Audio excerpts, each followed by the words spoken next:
চুল কালো করা জায়েজ আছে কিনা, লাইভেরিয়েশন করে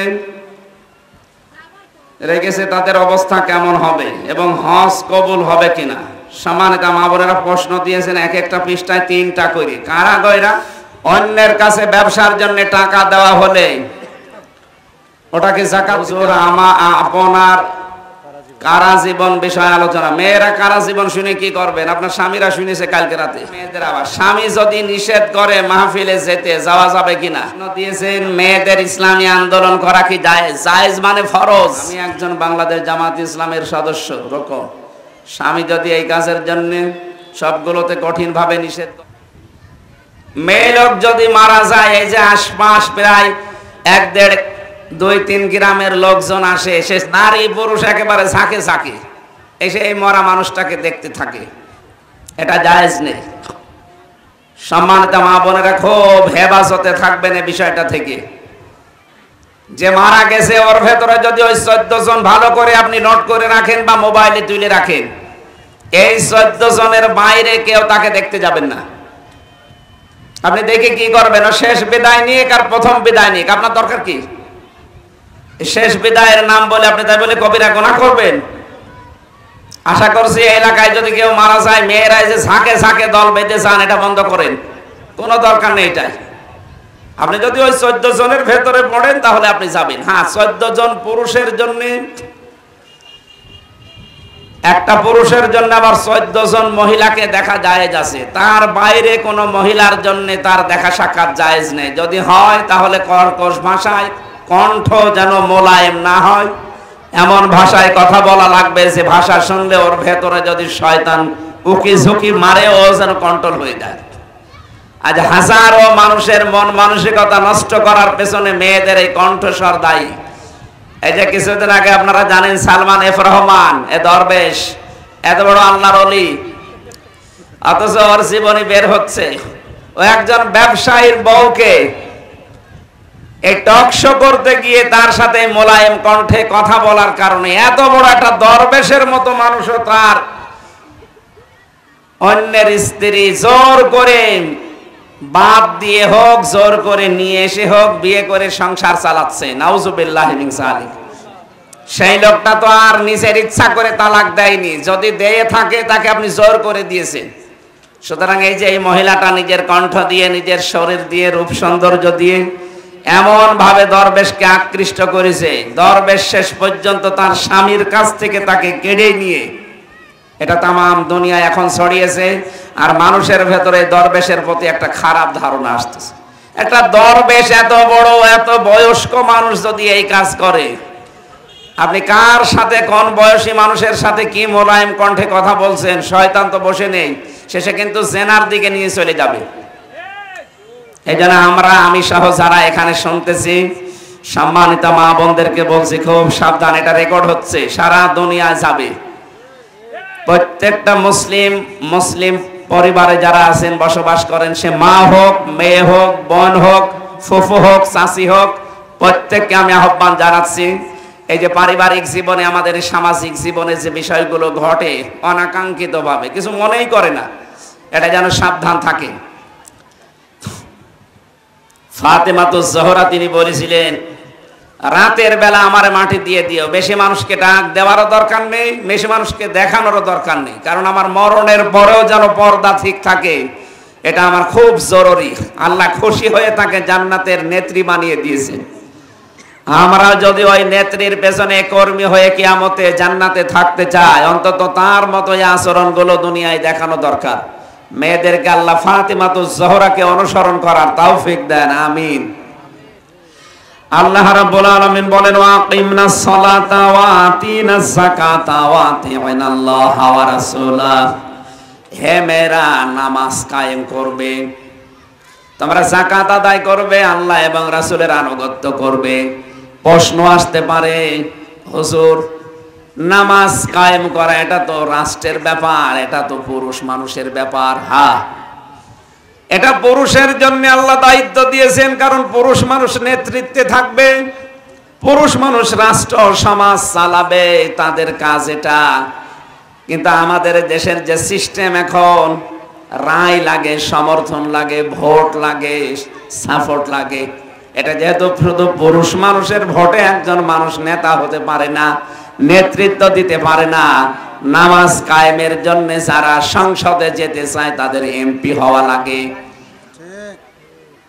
সামনে যদি এরকম মেয়র বলেন, উপজেলা চেয়ারম্যান বলেন, এমপি বলেন, মন্ত্রী বলেন, যারা সংসদে আইন পাশ করবে, এই নামাজের বিল আনবে, এই জন্য যদি আপনি পুরুষ মানুষের ভোট লাগে, মেয়েদেরও ভোট লাগবে, রায় লাগবে।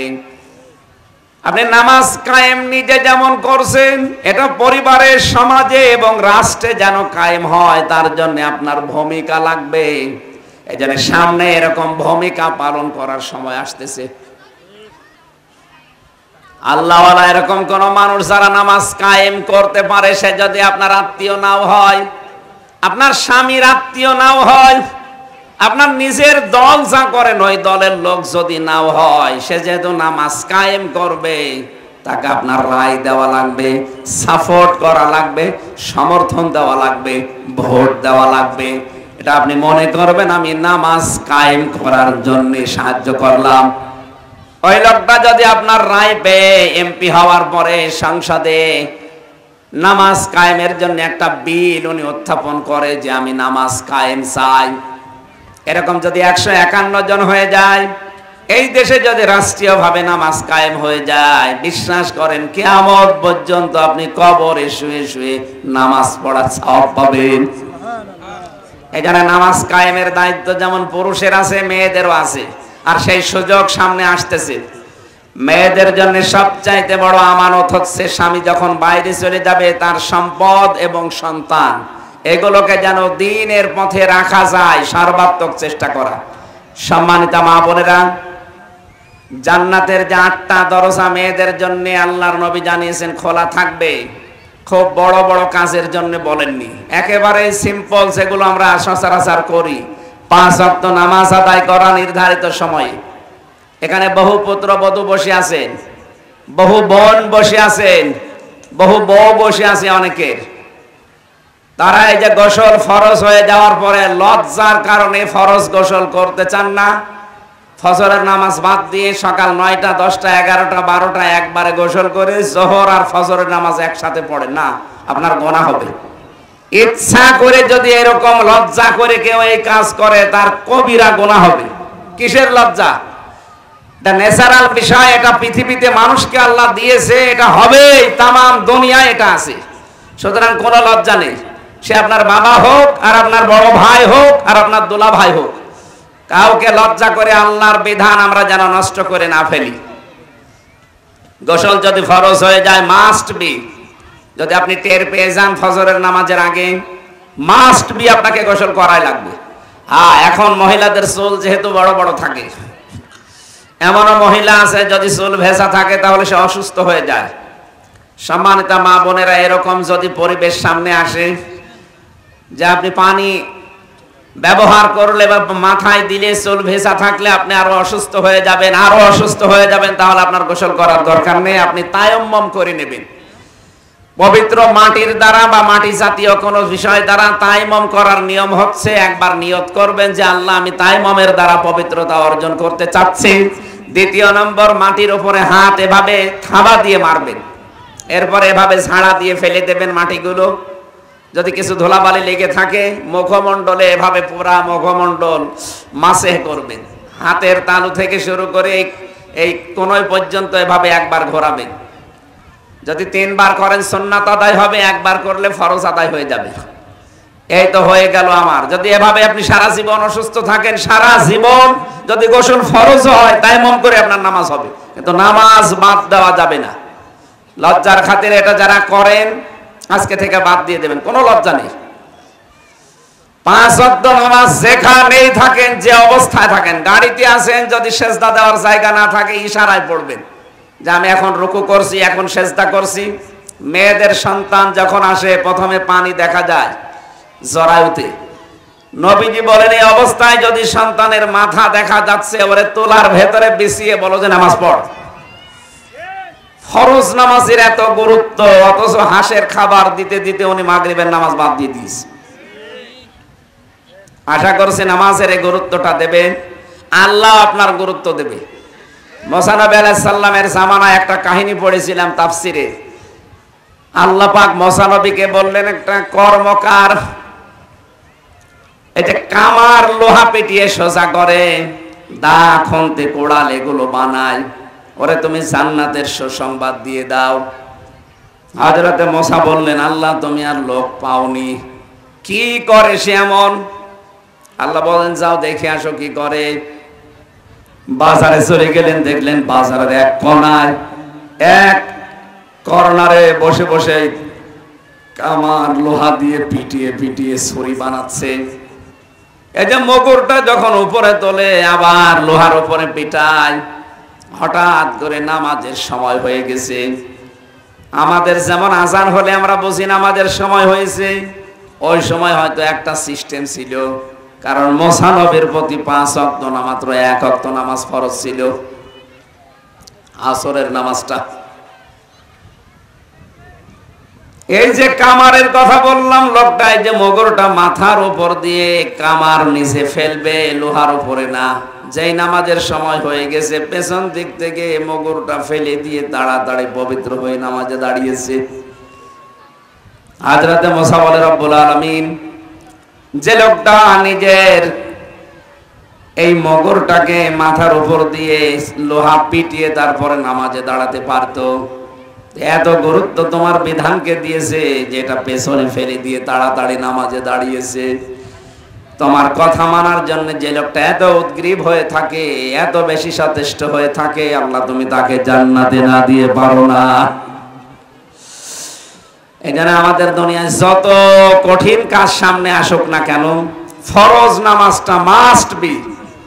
বিশেষ করে মেয়েরা শহরের সময়টা ঝামেলা পড়ে যায়, আসরের সময়টায় ঝামেলায় পড়ে যায়, রান্না বাড়ার করে না। যত রান্না হোক আর যা নষ্ট হয়ে যাক, ফরজ নামাজ 4 রাকাত পড়ে নেওয়াই লাগবে। যারা সফরে থাকেন মেয়েরা, নিজের বাড়ি থেকে শুরু করে 48 মাইল 77 কিলোমিটার, নিজের বাড়ি থেকে যদি 77 কিলোমিটার বা 48 মাইলের দূরত্বে কোনো জায়গায় চলে যান, এটা আবু হানিফার মত। অন্যান্য মাযহাব অনুযায়ী 15 কিলো গেলেও হবে। যদি নিজের বাড়ি থেকে 15 কিলোমিটার, আমরা যেহেতু আবু হানিফার মাযহাব মেনে চলি, এজন্য বলছি 48 মাইল বা 77 কিলোমিটার বাড়ি থেকে বের হয়ে যদি নিজের বাবার বাড়িও হয়, না না, এখানে একটা মাসলা আছে, এই ভালো করে শুনবেন। এটা মা বোনেরা, নিজের বাবার বাড়ি যেহেতু আপনার সম্পদ আছে, এই জন্য বাবার বাড়ি যদি নিজের স্বামীর বাড়ি থেকে 100 কিলোমিটার হয়, আপনি মুসাফির না, ওখানে গেলে আপনি আবার মুকিম হয়ে গেছেন। যেখানে আপনার সম্পদ আছে স্থায়ী বসবাস করার, ওই জায়গা বাদ দিয়ে। এই যে আমি কুষ্টিয়া থেকে পাবনা এসেছি, আমার মনে হয় কুষ্টিয়া থেকে পাবনা কত কিলো, 50-55 কিলো না। আমার এখনো মুসাফির আমি হয়নি। আমি যেহেতু আজকে সেই পঞ্চগড়ে যাব বলে বের হয়েছি, বা গাইবান্ধা অথবা এদিকে চাপাই নবাবগঞ্জ, রাজশাহী গেলে আবার 120 কিলো হয়ে যাবে। তো সেই হিসাবে আমি বের হয়েছি বাড়ি থেকে প্রায় আমি 3-4 দিনের জন্য। আমি এখন মুসাফির।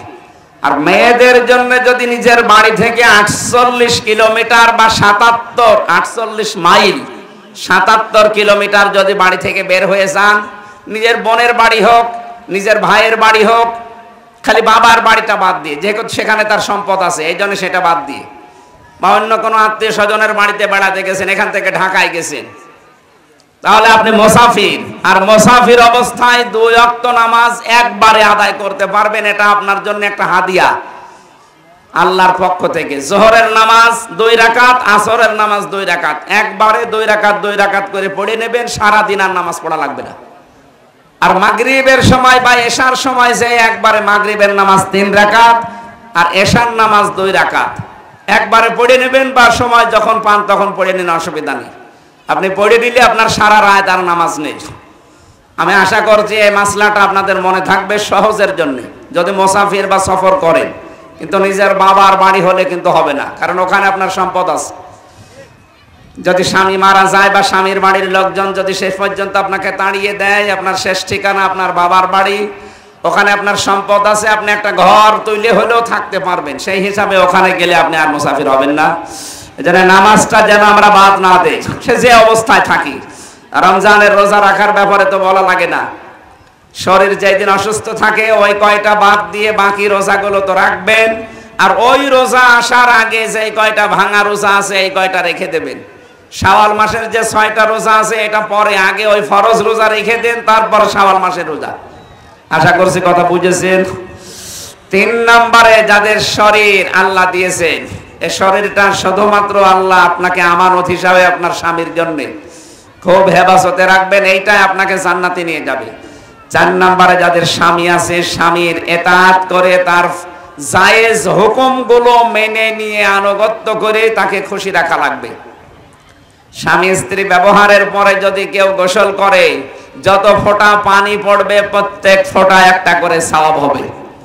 কিন্তু নিজের স্বামী বাদ দিয়ে যদি অন্য লোকের সাথে কোনো গুনাহে লিপ্ত হয়ে এই গোসল করে, যত ফোঁটা পানি পড়বে তত কবিরা গুনাহ। বহু মহিলারা এরকম গোপন গুনাহতে লিপ্ত আছে এই দেশে। আল্লাহ সম্মানিত মা বোনদেরকে তুমি কুদরতি হাতে বাঁচাও, বলেন আমিন। সুতরাং নামাজ কায়েমের আন্দোলনে আপনারও ভূমিকা আছে, সামনে যদি সুযোগ পান এই ভূমিকা কাজে লাগাবেন। এখানে আর স্বামীর হুকুম, ভাইয়ের হুকুম, বাবার হুকুম মানা যাবে না, কারণ এই হুকুমটা এখন আল্লাহ। এরকম কোন পরিস্থিতি সামনে আসলে অবশ্যই আপনাকে মানা লাগবে।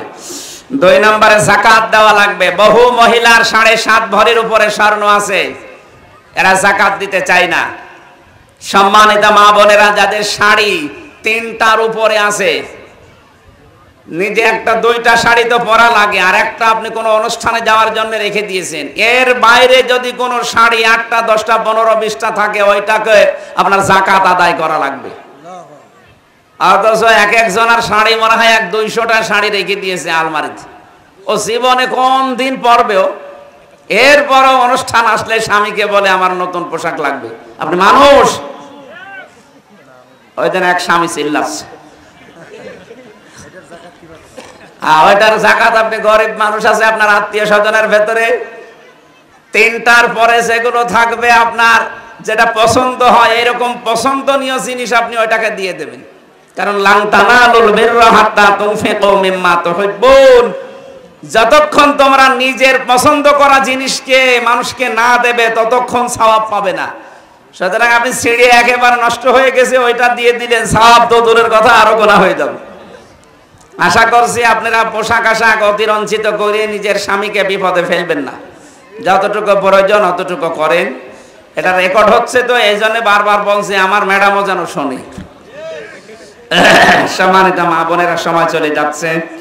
যাকাত অনেকেই মনে করে আমি 7.5 ভরির উপরে আর সোনা কিনবো না, 7 ভরি কিনে রেখে দেয়, যে 7.5 ভরি হলে বা যাকাত দেওয়া লাগবে। আপনার চালাকি আল্লাহ বোঝে। বাংলাদেশ, ভারত, পাকিস্তান এই সমস্ত গরিব দেশ, এই দেশগুলোর জন্য যাকাতের মাসলা আলেম ওলামা যারা আছে, ওলামা একরাম দিয়েছেন। এদেশের স্বর্ণের হিসাবটা তারা বাদ দিয়েছেন, তারা দিয়েছেন রূপার হিসাব। 52.5 ভরি রূপা বাংলাদেশে এখন আমার মনে হয় খুব বেশি হলো 1,05,000 টাকা আসে। 52.5 ভরি রূপার দাম 1,05,000। 1,05,000 টাকার যদি আপনার কাছে থাকে, সে স্বর্ণ হোক, রূপা হোক, ব্যাংকের টাকা হোক, বাক্সের ভেতরে ছোট ব্যাংকে সব মিলে 1,05,000-এর উপরে যদি 1 বছর এই টাকা আপনার কাছে থাকে, তাহলে মাস্ট বি 100 টাকায় 2.5 টাকা যাকাত দেওয়া লাগবে। আশা করছি মাসলা বুঝেছেন। এটা আবার 1 বছর পার হওয়া লাগবে। যদি 11 মাস 29 দিন পার হওয়ার পরে টাকা আপনার হাতে নেই, আপনার যাকাত দেওয়া লাগবে না। পুরা 12 মাস পার হওয়া লাগবে। 1,05,000 টাকার সম্পদ, সে সোনা হোক, রূপা হোক, ব্যাংকের টাকা হোক, আর ওই ধার দিয়ে রেখে দিয়েছেন, ওই টাকা পান আর না পান, যতক্ষণ পাবেন না ততক্ষণ না, যখন আপনি হাতে পেয়ে যাবেন তখন আপনি মালিক। মাসলাটা আবার বলছি, যাকাতের নিয়ম হচ্ছে 52.5 ভরি রূপার দাম অনুযায়ী যা সম্পদ হয়, এই সম্পদ আপনার কাছে 1 বছর থাকা লাগবে। কিন্তু এটা আবার ব্যবহারিক জিনিস হলে হবে না। আপনি নাকে, কানে, গলায়, হাতে, পায়ে যে জিনিসগুলো ব্যবহার করেন এগুলো বাদ, এগুলোর যাকাত নেই। কিন্তু যেগুলো রেখে দিয়েছেন ওটা যদি 1 বছর পার হয়ে যায়, ব্যবহার করেন না শুধু ওই কালে ভদ্রে সেই কোন ভাইয়ের বিয়ে হবে তখন আপনি সেজে যাবেন না, ওটা ব্যবহারিক জিনিস না, ওটা এক বছরে হয়তো এক দুইবার হয়। তাহলে আমি বললাম নিজের মুখের, কানের, অনেকে আবার এখন এই যে নাকের ভেতরে দই নাক ফোড়ায়, ঠোঁটের ভেতরে দিচ্ছে, আরো বাকি জায়গা কত জায়গায় ব্যবহার করছে। যেখানে ব্যবহার করেন অসুবিধা নেই, ব্যবহারিক জিনিস বাদ।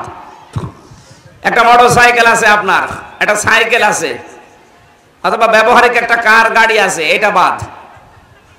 ব্যবহারিক জিনিসপত্র বাদ দিয়ে যেগুলো পড়ে আছে শুধুমাত্র, এটা যদি 12 মাস যদি পার হয়ে যায় 100 টাকায় 2.5 টাকা হিসাব করে করে 1 লক্ষ টাকায় মাত্র 2.500 টাকা আছে, এইটা আপনাকে আল্লাহ রাস্তায় মাস্ট বি দেওয়াই লাগবে। যদি না দেন কিয়ামতে এই সম্পদগুলো গরম করে করে আল্লাহ পিঠের উপরে, নাকের উপরে, মুখের উপরে, বুকের উপরে ছাকা দেবে জাহান্নামের আগুনে পড়িয়ে।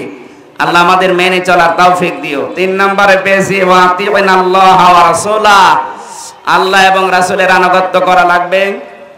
ইন্নামা ইউরিদুল্লাহু লিইউযহিবা আনকুমুর রিজসা আহলাল বাইত, আল্লাহ বলেন আমি আহলে বাইত যারা আছে দুনিয়ায়, নবীর উত্তরাধিকারী কি নবীর বংশের যারা পরিবারের, এই মানুষগুলোকে আমি পবিত্র করতে চাই। তাদের শরীর, তাদের মন, তাদের পরিবার, তাদের সমাজ। আয়াতাহিরাকুম তাতহীরা, আযকুরনা মা ইতলা ফি বুয়ুতিকুন্না, তোমাদের ঘরের ভেতরে যেখানে আল্লাহর আয়াত এবং রাসূলের হাদিস তেলাওয়াত হয়, এই ঘরগুলো আল্লাহর দৃষ্টিতে উত্তম। সুতরাং আপনাদের উচিত হচ্ছে নিজের স্বামী, নিজের বড় ভাই, নিজের বাবা, নিজের সন্তান, এগুলোকে যেন কোরআনের আয়াত তেলাওয়াত, রাসূলের হাদিস তেলাওয়াতের মাধ্যমে ঘরটা মিনি একটা জান্নাত বানানো যায় চেষ্টা করা। এই জন্য প্রত্যেক মহিলার উচিত তার স্বামীকে দিয়ে, তার বড় ছেলেকে দিয়ে, অথবা তার বড় ভাইকে দিয়ে, তার বাবাকে দিয়ে, যারা আপনার পরিবারে আছে এদেরকে দিয়ে প্রতি সপ্তাহে অন্তত 2 দিন আধা ঘন্টা থেকে 1 ঘন্টা কোরআনের কোনো আয়াত নিয়ে, হাদিসের কোনো বাণী নিয়ে আলোচনা করা। আল্লাহ রহমত নাজিল হবে ইনশাআল্লাহ। আল্লাহ আমাদের তৌফিক দিন মেনে নেওয়ার। আমি মা বোনদেরকে বলছি, আপনার স্বামী পরিবারে কি আচরণ করবে আপনার সাথে, কোন আচরণ করবে, এই নির্দেশ আল্লাহ কোরআনে, নবীর হাদিসে আমরা জেনেছি। আমি জেলখানায় 3টা বছর বন্দী ছিলাম, বসে বসে এই বইগুলো লিখেছিলাম যে পারিবারিক জীবনে যে দাম্পত্য কলহগুলো আছে এগুলোর সমাধান কি করে করা যায়। এটা লিখেছিলাম 120 পৃষ্ঠা। ওটা বাইরে এসে এডিট করে এখন বাজারে দেওয়া আছে, এখানেও নিয়ে এসেছে, আমার মনে হয় এই গাড়িতে আছে। আপনি নিয়ে আপনার স্বামীকে দেবেন, আর স্বামীরা তো এখন নেই, ওরা নিয়ে মনে হয় রাতের বেলা আপনাকে দিয়েছে। একটা মেয়েদের জন্য, একটা পুরুষের জন্য। পুরা বইটা পড়লে পুরা পরিবারটা আমার মনে হয় যদি সেট করতে পারে একটা মিনি জান্নাত হবে ইনশাআল্লাহ। আল্লাহ মেয়েদেরকে ওই যে সাদা গাড়ি থেকে যাওয়ার সময় নিয়ে যাবেন, মাত্র আমরা খরচটা রাখছি, রাতের বেলা ওরা 150 করে বলেছিল, আমার 150 করে মেয়েদের টাকা পয়সা নেই, ওই মাত্র 100 টাকা করে নিয়ে যাবেন যদি টাকা থাকে, আর না থাকলে আমার নাম বলেন, ফ্রি দিয়ে দেবে, আবার লস হয়ে যায় না যেন। প্রশ্ন দিয়েছেন মেয়েদের ইসলামী আন্দোলন করা কি জায়েজ? জায়েজ মানে ফরজ। এটা সূরা তাওবার 73 নম্বর আয়াতে আছে, 71, 72, 73 নম্বর আয়াতে আছে, নারী হোক পুরুষ হোক দিন কায়েমের জন্য তার স্ব জায়গায় থেকে চেষ্টা করা ফরজ। কে বলেছে জায়েজ? এটা ফরজ কাজ। আল্লাহ আমাদেরকে এটা বোঝা। আপনি সূরা তাওবার 71, 72, 73 নম্বর আয়াতের তাফসীর আছে ইবনে কাসির, ফি জিলালিল কোরআন, এগুলো দেখে দেখে বাংলায় পড়েন, দেখেন পেয়ে যাবেন। বাড়ি বাড়ি গিয়ে মহিলাদের মাহফিল করা জায়েজ আছে কিনা? সম্মানিতা মা বোনেরা, বাড়ি থেকে বের হওয়ার সময় কয়েকটা নিয়ম আছে। প্রথমে আপনার স্বামীর অনুমতি নেওয়া লাগবে। আর স্বামী যদি আবার আবু সেহেলের মতো হয়, দিনের কথা শুনলে তার রাগ হয়ে যায়, এইরকম স্বামীর কথা মানা যাবে না।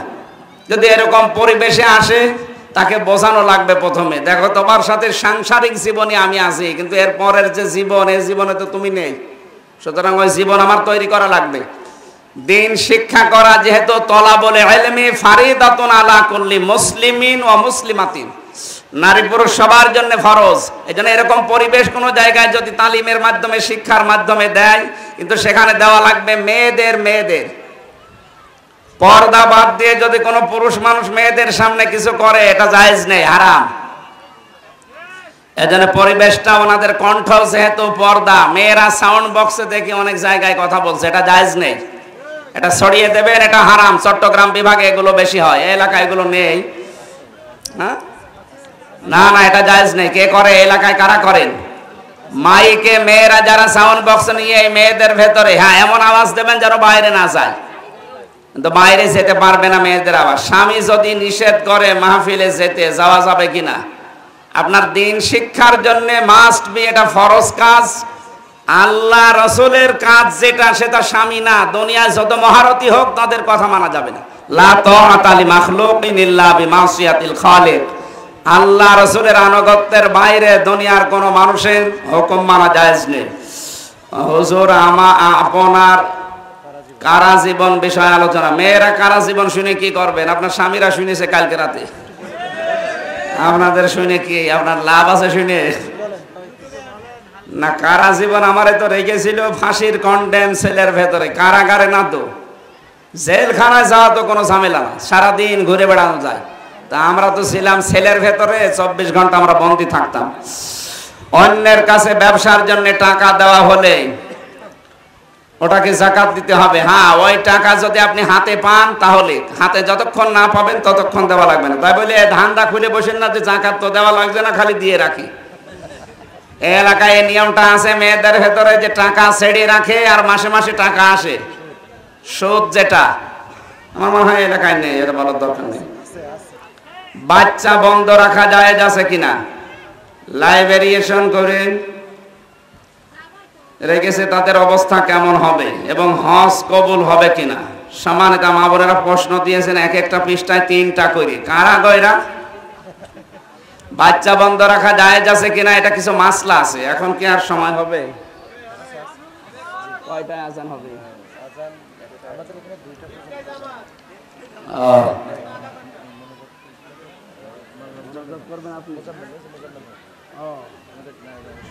আলহামদুলিল্লাহ।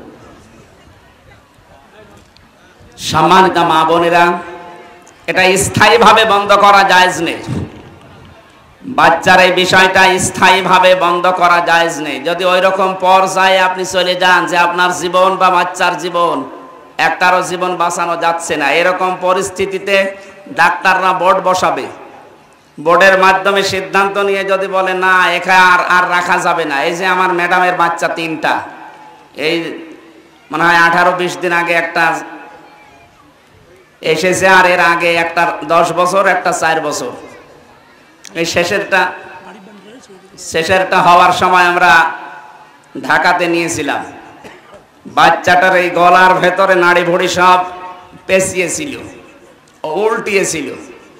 তারা ঢাকার বড় বড় 4 জন মহিলা ডাক্তার মিলে ওনারে অপারেশন থিয়েটারে নিয়ে আমার পরে খবর দিল যে আর আপনার ম্যাডামকে বাঁচানো সম্ভব না, আমাদের আয়ত্তের বাইরে চলে গেছে। এখন বাচ্চা বাঁচাতে গেলে মা বাঁচবে না, মা বাঁচাতে গেলে বাচ্চা বাঁচবে না, যে কোনো একটা নেওয়া লাগবে আপনারা। যাকে যে অবস্থায় আছে, 2 জনেই লাইফ সাপোর্টে।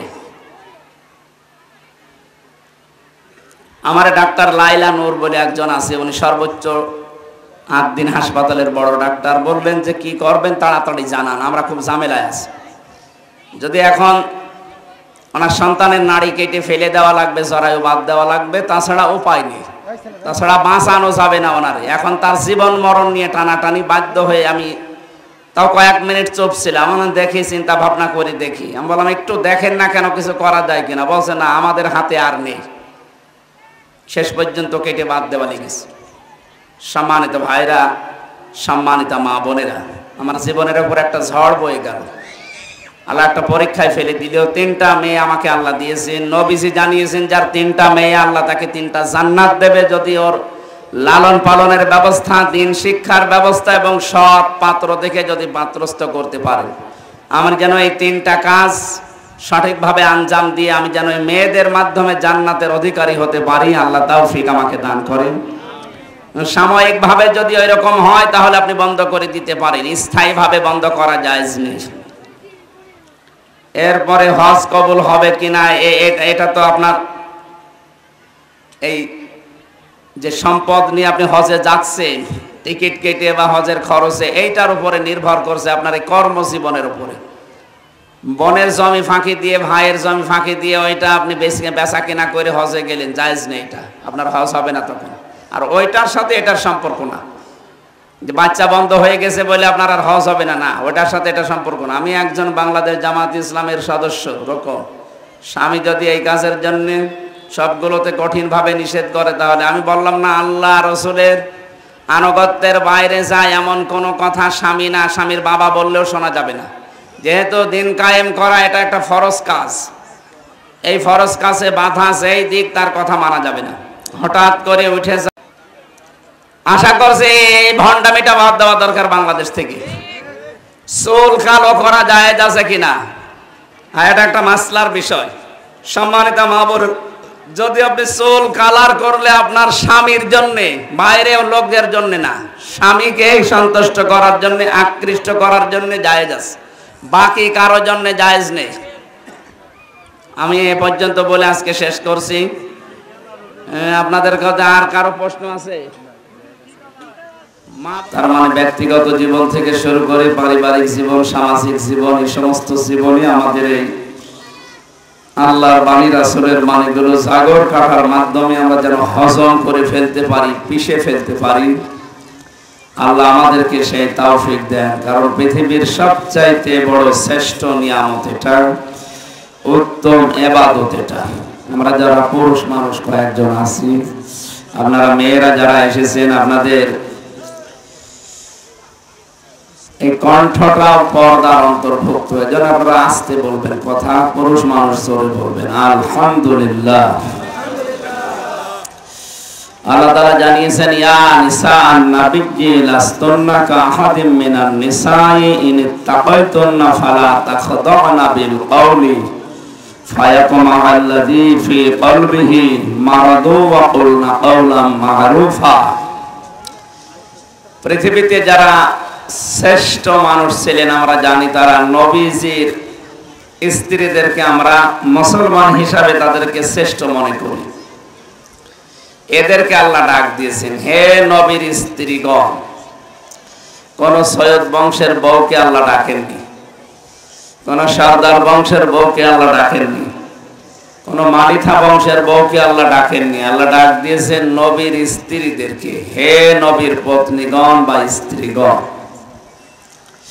তোমরা যখন কারো সাথে কথা বলবে, পর্দার আড়াল থেকে বলবে। 2 নম্বরে তোমাদের কণ্ঠের ভেতরে যেন মোলায়েম কিছু না আসে, কর্কশ ভাবে, এমন ভাবে পর্দার আড়াল থেকে কথা বলবে যে লোকটার ভেতরে কোনো দুর্বিসন্ধি, কোনো গুড়, কোনো মুনাফিকি, কোনো নেফাক, কোনো ষড়যন্ত্র, এরকম যদি কিছু থাকে, তার মনের ভেতরে কোনো রোগ থাকে, এটা যেন বৃদ্ধি না পায়। তোমার আচরণ দেখে, কথাবার্তা দেখে এরা যেন আরো নিজেকে কন্ট্রোল করে না, এই জায়গায় সেরকম কিছু করায় অন্তত মন পাওয়া যাবে না। যেন মেয়েরা কিভাবে কথা বলবে, সে বাইরে হোক, মোবাইলে হোক, টেলিফোনে হোক, মেয়েদের আওয়াজ কতটুকু হবে, কার সাথে কোন কণ্ঠে কথা বলবে, সেই কথাগুলো আল্লাহ আয়াতে দিয়েছেন নবীর স্ত্রীদের মাধ্যমে তাম পৃথিবীর মেয়েদেরকে। এই জন্য আমাদের উচিত হবে শুধু স্বামী বাদ দিয়ে, শুধুমাত্র স্বামী বাদ দিয়ে যারা আছে, আমরা 14 জন পুরুষের নাম পেয়েছি তাফসীরে। সম্মানিত মা বোনেরা যারা এসেছেন, আমি আশা করছি এই 14 জন যে পুরুষ মানুষের নাম বলা হচ্ছে, এদের সাথে আপনি মোবাইলে কথা বলেন, আর পর্দার আড়াল থেকে কথা বলেন, ঘরের ভেতর থেকে কথা বলেন। এই 14 জন পুরুষ মানুষ বাদ দিয়ে পৃথিবীর যে ফেরেশতায় আসুক, এমনকি কাবা শরীফের ইমামও যদি আসে আপনার কাছে, তাও আপনি ওই যে মোলায়েম কণ্ঠ দিয়ে কথা বলতে পারবেন না। 1 নম্বরে আপনি কথা বলবেন ভালোভাবে নিজের বাবার সাথে, 2 নম্বরে দুধ বাবার সাথে, 3 নম্বরে মামা, এটা আপন মামার সাথে। অনেকে এই যে রিকশা চালক মামা যারা আছে, এদের সাথেও দেখি এমন কণ্ঠে কথা বলে, মামা দেখা যাচ্ছে অ্যাক্সিডেন্ট করে বসে আছে। এই জন্য আপনি কথা বলবেন মামা বলে ডাকেন, অসুবিধা নেই, কিন্তু মামার ডাকটা হবে কর্কশ ভাষায়, একটু গরম দিয়ে।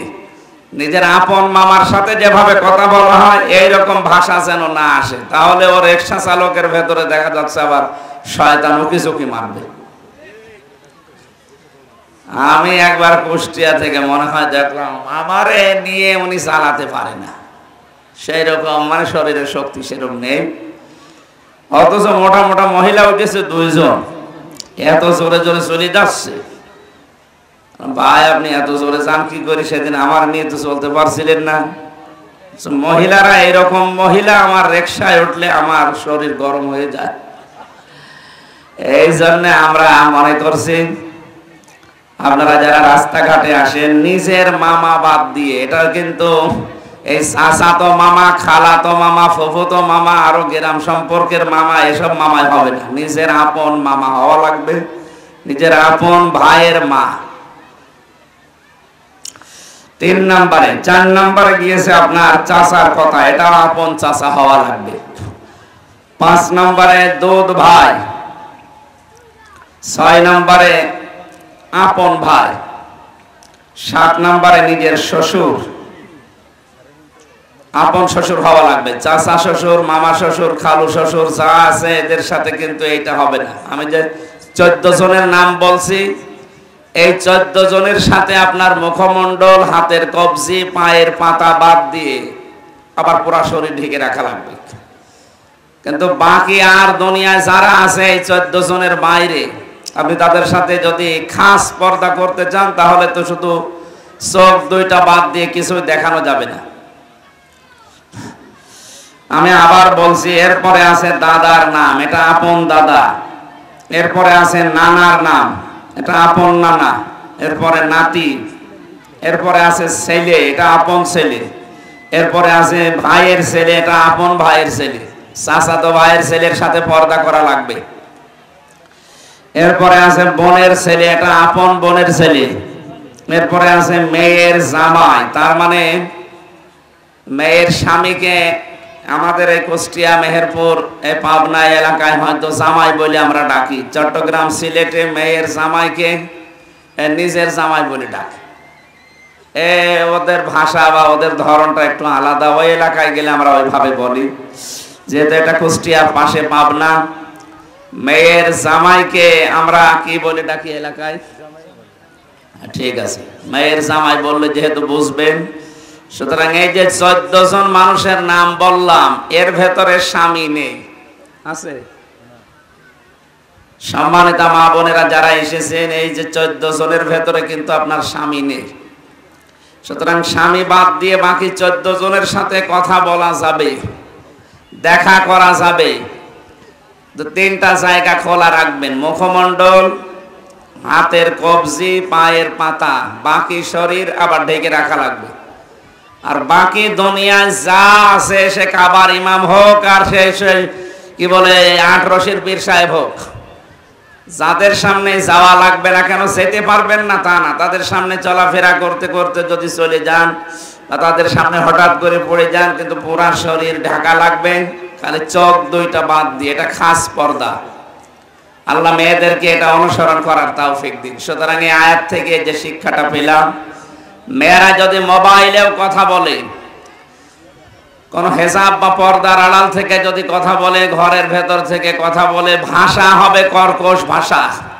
কেউ মোবাইলে কল দিয়েছে আপনার কাছে, আপনি সালাম দেবেন, যে জিজ্ঞাসা করে যে অমুক কোথায় আছে, বলবেন কি দরকার, কোথায় আছে? আমি জানা থাকলে বলবেন অমুক জায়গায় আছে, না থাকলে বলবেন আমি জানি না। এনিয়ে বেনিয়ে নরম ভাবে মোলায়েম কণ্ঠে কথা বলা যাবে না, এটা নিষিদ্ধ। কোরআনে কারিমে আল্লাহ আয়াত নাজিল করে আমাদের জানিয়েছেন। আমি সহ যারা এখানে আছি, সম্মানিত মা বোনদেরকে বলছি, আপনারা এটা মেনে নেবেন, উপকার হবে। কথা বলতে গিয়ে আবার মিথ্যা কথা বলা যাবে না। আপনার স্বামী আছে আপনার নিজের কাছে, ও জিজ্ঞাসা করছে, আপনি মিথ্যা কথা বলে দিলেন যে আমি জানি না কোথায় আছে। না, আল্লাহ তাআলা বলেন ন্যায়সঙ্গত কথা বলবা, সত্য কথা বলা লাগবে, মিথ্যা বলা যাবে না, কিন্তু ভাষা হবে কর্কশ। আল্লাহ এটা আমাদের মেয়েদের মেনে নেওয়ার তৌফিক দিন। সূরা আহজাবের 33 নম্বর আয়াত এবার আমি আরম্ভ করছি যেখান থেকে তেলাওয়াত করেছিলাম। আল্লাহ পাক বলেন ওয়াকরনা ফি বুয়ুতিকুন্না ওয়ালা তাবাররাজনা তাবাররুজাল জাহিলিয়াতিল উলা। হে মেয়েরা ঘরের পরিবেশে থাকবে, বাইরে বের হবে না। যদি বের হতে হয় তাহলে জাহিলি যুগের মেয়েদের মতো রূপ সৌন্দর্য প্রদর্শন করে বের হবে না। আজকে পেপারে দিয়েছে, আপনারা দেখেছেন, নারীবাদী এক মহিলা মেয়েদেরকে ভয় দেখাচ্ছে, যদি এদেশে ইসলাম এসে যায় তাহলে কিন্তু তোমরা ঘর বন্দী হয়ে যাবে, স্বাধীনতা আর থাকবে না। ওরা মেয়েদের স্বাধীনতা বলতে বোঝে নিজেদের শরীরকে বিলিয়ে দেওয়া, পর পুরুষের সাথে কাঁধে কাঁধ মিলিয়ে কাজ করা না। মেয়েদেরকে আল্লাহ এই জন্য তৈরি করেনি, মেয়েদেরকে বানিয়েছে একটা আলাদা পরিবেশে। আপনি ঘরের ভেতরে থাকবেন বলে একেবারে জানালা দরজা আটকিয়ে তালাবদ্ধ করে পড়ে থাকবেন, বিষয়টা এমন না। ঘরের ভেতরে যেমন জানালা আছে, দরজা আছে, ভেন্টিলেটর আছে, বাইরে যদি যেতে হয় এইরকম একটা পরিধান করবেন পোশাক যার জানালা দরজা ভেন্টিলেটর আছে, এরকম পোশাক পরে আপনি বাইরে যাবেন। কিন্তু জাহিলি যুগের মেয়েদের মতো পোশাক যেন না হয়। তাফসির মনিরের ভেতরে এই জবাব দিয়েছি। জাহিলি যুগের মেয়েদের পোশাক কিরকম ছিল? মুজাহিদ রহমাতুল্লাহ আলাইহি তিনি বলেন, জাহিলি যুগের মেয়েদের পোশাক ছিল তারা এই গলা থেকে শুরু করে একেবারে পা পর্যন্ত একটা পোশাক পরতো, কিন্তু মাঝখানে পুরাটা থাকতো তাদের চেরা, মানে ফাঁকা থাকতো। তাদের এই লজ্জাস্থান, তাদের স্তন পর্যন্ত মানুষের সামনে পরিস্ফুটিত হয়ে থাকতো, মানুষ যেন আরো আকর্ষণ হয়। বিশ্বনবী মুহাম্মদ রাসূলুল্লাহ এসে তাদের পোশাকের যে মাত্রা, কিভাবে পোশাক পরা লাগবে মেয়েদের, এই আয়াতের তাফসিরে সূরা আহজাবের 59 নম্বর আয়াতে আল্লাহ সে ব্যাখ্যা দিয়েছেন। আমরা সেদিকে যাচ্ছি। তাবাররুজ করে বাইরে যাওয়া যাবে না, এটা আল্লাহর নির্দেশ। মেয়েরা যারা এসেছেন, তাবাররুজ কি, কাকে বলে, এটা কয় প্রকার, কোনটা কোনটা তাবাররুজের ভেতরে পড়ে, আর এটা যদি সত্যিই তাবাররুজ আপনার জীবনে আসে, আপনার জন্য জান্নাত তো দূরের কথা, মেয়েদের জন্য জান্নাতের ঘ্রাণও জুটবে না। তাফসিরে খাজেন মুফাসসির লিখেছেন, কোন মহিলা যদি তাবাররুজের তিনটার একটা নিজের ভেতরে আনে, তাবাররুজের প্রথম অর্থে তিনি দিয়েছেন মেয়েরা রাস্তাঘাটে আসলে তাদের পোশাক হয়ে যায় ৮-৬০, ছোটখাটো পোশাক পরে। এই যে ছোট পোশাক পরা মেয়েদের জন্য ৮-৬০, বিশেষ করে চোস পায়জামা যারা পরে, এটা ইসলামে নিষিদ্ধ, জায়েজ নেই। এজন্য মেয়েরা যারা এসেছেন, সে যে বয়সের মেয়ে হোক, সম্মানিত মা বোনেরা, আপনার মেয়ের বয়স আমার মনে হয় সর্বোচ্চ ৭ বছর। ৭ বছরের আগে যে পোশাক তাকে পরাবেন অসুবিধা নেই, কিন্তু ৭ বছরের পর থেকে একেবারে মরণ পর্যন্ত, বিশেষ করে ৬০ বছর পর্যন্ত, এই বয়সটায় মেয়েদের জন্য চোস পায়জামা পরা, ৮-৬০ পোশাক পরা হারাম, জায়েজ নেই। মেয়েদের পোশাক হবে ঢিলা ঢালা।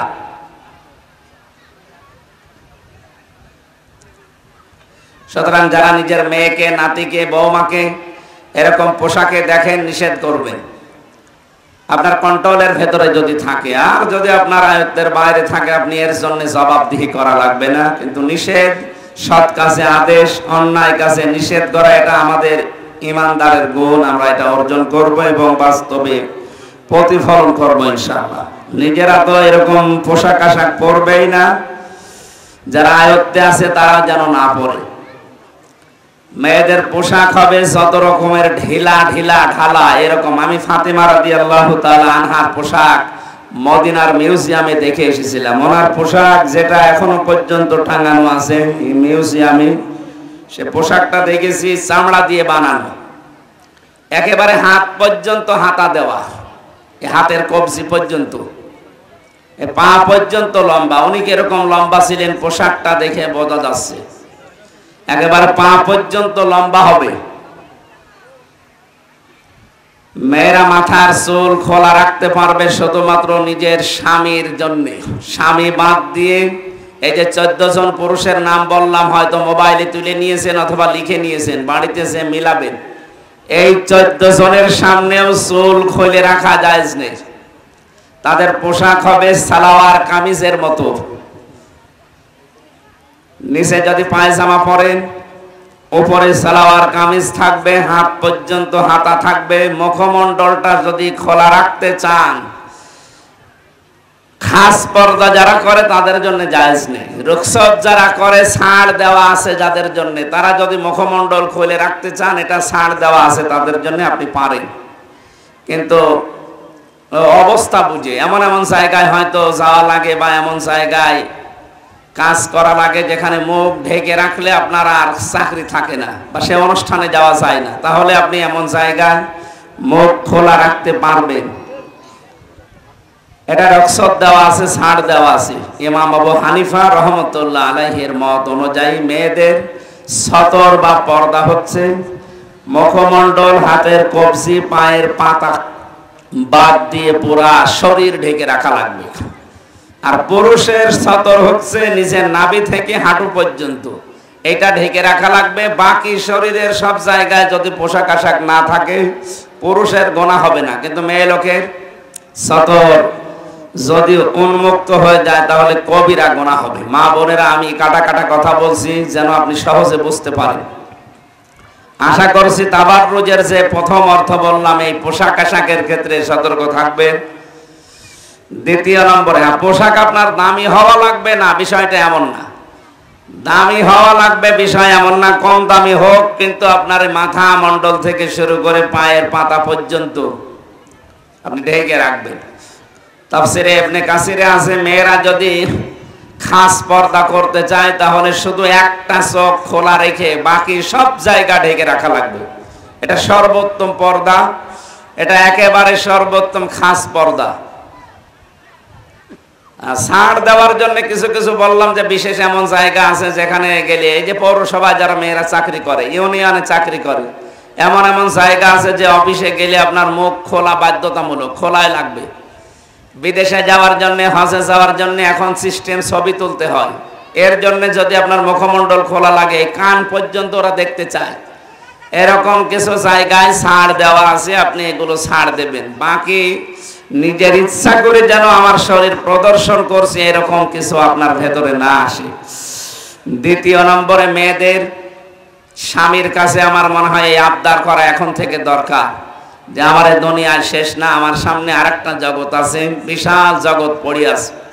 সুতরাং আপনার সাথে আমি যতদিন সংসারে আছি, আপনি আমাকে জান্নাতে যাওয়ার জন্য যে ব্যবস্থাগুলো এইগুলো করে দিন। তার ভেতরে অন্যতম আমার পর্দা, আমার পোশাক আশাক।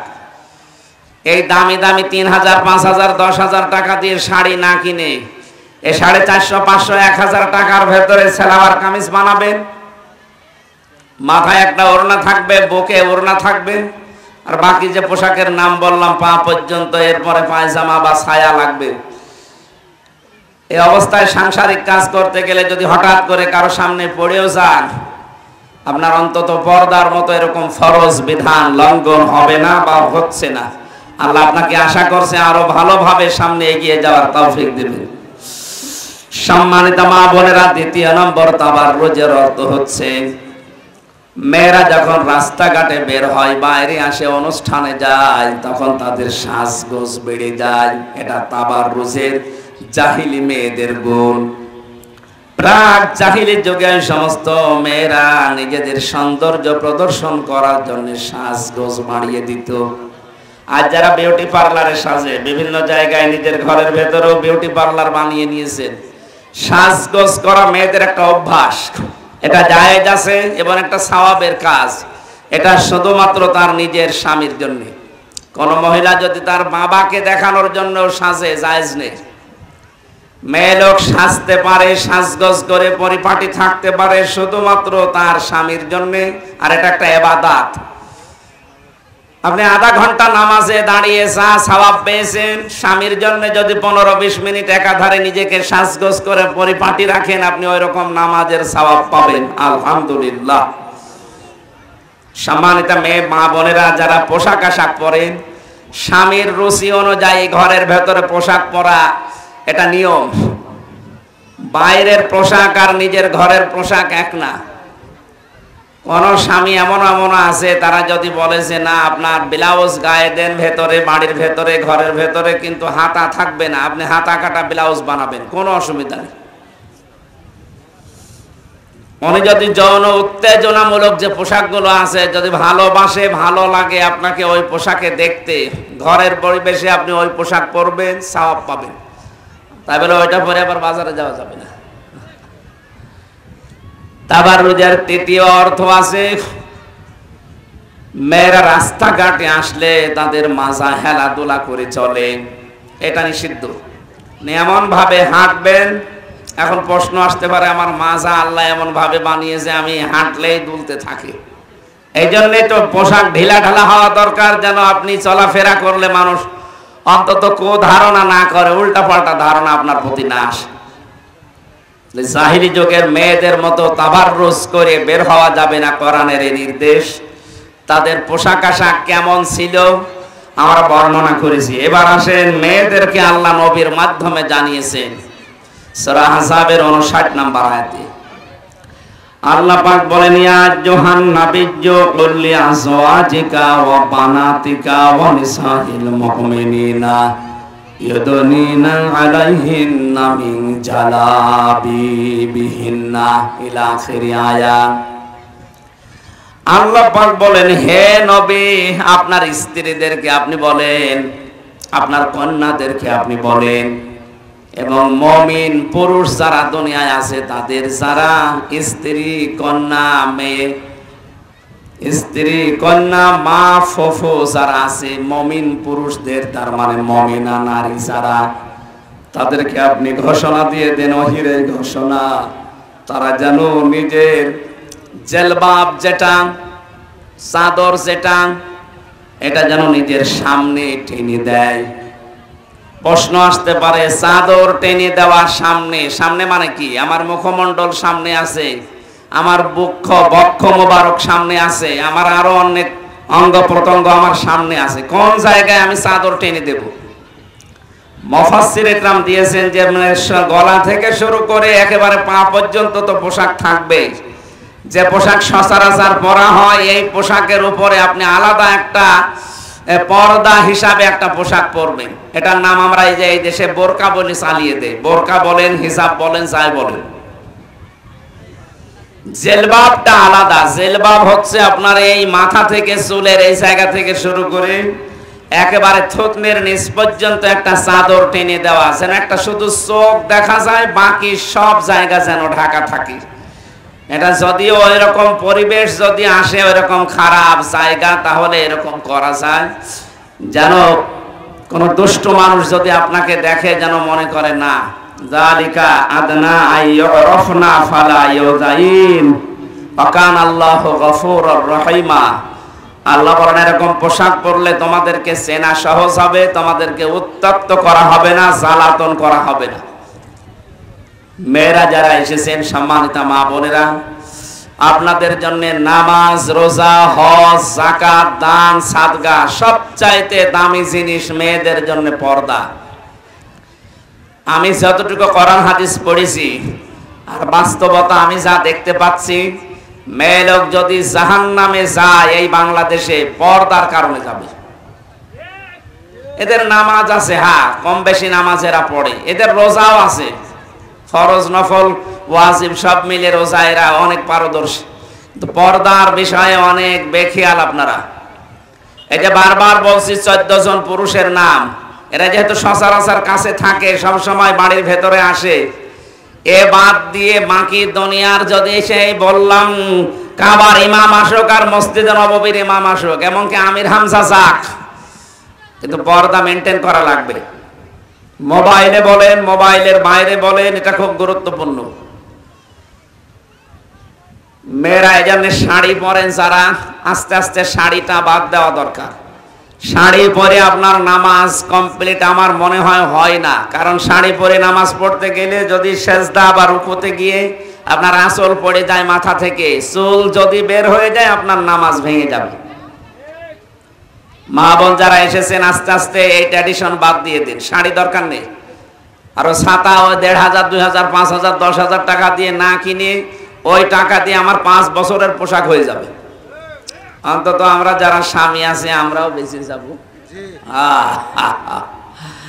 আলহামদুলিল্লাহ, অনেক স্বামী বলছি, তার মানে আমরা ঝামেলায় আছি, হয়তো বলতে পারি না। তাই আমার ম্যাডাম শাড়ি সেরকম পরে না, দু একটা আছে ওই তোলা আছে বিয়ের পর থেকে, আমার মনে হয় কিয়ামত পর্যন্ত তোলায় থাকবে।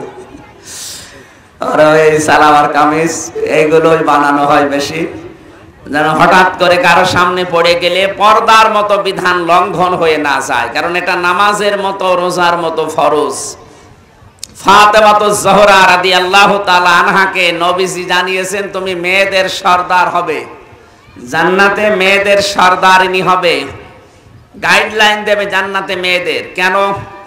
এই দুনিয়াতে সবচাইতে বেশি তিনি গুরুত্ব দিতেন দুইটা জিনিসের, ১ নম্বরে পর্দা, ২ নম্বরে স্বামীর সেবা বা স্বামীর হুকুম মানা, আনুগত্য করা। হযরতে ফাতেমা রাদিয়াল্লাহু তাআলা আনহা তার স্বামী হযরতে আলীকে ডাক দিয়ে বলেছিলেন, স্বামী অনেকদিন পর্যন্ত আপনার সাথে আমার ঘর সংসার হয়েছে, ঘর কন্যা করেছি আপনার সাথে, আজকে আমার কেমন জানি মনে হচ্ছে যে আমার বাবা আমাকে ডাকতেছে। বিশ্ব নবী ইন্তেকালের আগে ফাতেমার কানে কানে বলেছিলেন, মা ফাতেমা কান্না বন্ধ করো, তোমাকে একটা সুসংবাদ দিয়ে গেলাম, আমি দুনিয়া থেকে বিদায় নেওয়ার পর, আমি দুনিয়া থেকে বিদায় নেওয়ার পরে সবচাইতে প্রথমে আমার বংশের ভেতরে তোমার সাথে আমার দেখা হবে। হযরতে ফাতেমা চিন্তা করেছিলেন, আমার বাবা যেহেতু বংশের ভেতরে আমার সাথে সবার আগে দেখা হবে এটা জানিয়েছেন, তার মানে আমার বংশের ভেতরে আমার বাবার সাথে সাক্ষাৎ হওয়ার জন্য আমি প্রথম, তার মানে আমার ইন্তেকাল আগে হবে। তিনি কান্না বন্ধ করে দিয়েছিলেন। স্বামীকে এজন্য শরীর খারাপ হলেই বলতেন, স্বামী আমার মনে হয় সময় আমার আর নেই, আপনার কাছে আমি বলি আমি যখন মারা যাব ছেলের কথা বলেন না, এই যে আমার ছোট ছোট ছেলে আছে, এই ছেলেগুলো তুমি কি করবা, তুমি কি আরেকটা বিয়ে করবা না? তিনি বলেছিলেন, স্বামী তুমি যা করো ওটা তো তোমার হিসাব দেওয়ার বিষয়, কিন্তু আমি মারা গেলে আমার লাশটা তুমি তাড়াতাড়ি করে রাতের বেলায় খবর দিয়ে দিও, বেশি মানুষ দরকার নেই ডাকার। হযরত আলী বললেন, কেন? দিনের বেলা হলে বেশি মানুষ হলে সমস্যা কি? ফাতেমাতুজ জোহরা রাদিয়াল্লাহু তাআলা আনহা বলেছিলেন, স্বামী আমার দিনের বেলা যদি আমার লাশটা ধোয়ানোর পরে পোশাক আশাক পরানোর পরে কাফন দাফন দেওয়ার পরে যদি আপনি রেখে দেন, হয়তো মানুষ এসে আমার লাশের দিকে তাকিয়ে বলবে, নবীর মেয়ে এরকম লম্বা ছিল, এরকম মোটা ছিল। এটা আমার পর্দা লঙ্ঘন হতে পারে, পর্দার ব্যাপারে আমি বড় সচেতন, এই জন্য বারবার করে বলছি বেশি মানুষ ডাক দেওয়ার দরকার নেই। এই জন্য এলাকায় যারা মেয়েরা মারা যায়, অনেক স্বামী আছে ছেলে আছে, এরা মাইকিং করে, মাইকিং করার পরে দেখা যাচ্ছে ২,০০০, ৫,০০০